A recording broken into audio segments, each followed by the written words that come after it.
Kaya binawi ng Department of Finance yung ilang reserve na naman doon na naiwan dahil hindi nagamit yun ng ilang taon.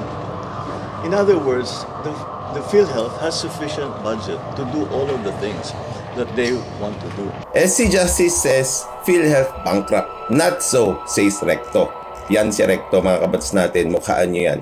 Sa oral arguments kanina, kinwestiyon ng Korte Suprema ang pag-remit ng PhilHealth ng 60 billion pesos sa national government kahit may utang pa ito. Has PhilHealth paid all the recorded and recognized claims? Your Honor, before it transferred the funds to the Treasury? Your Honor, in a certain cut-off date, Your Honor, definitely hindi ho.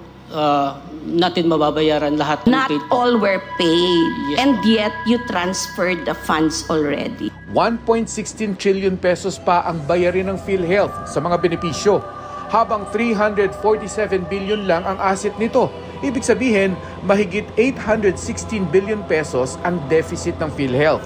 Oh, kahit meron akong 5,000 pesos ngayon, diba? Sasabihin ba ng mga tao sa akin, hindi ka bankrupt kasi may 5,000 pesos ka.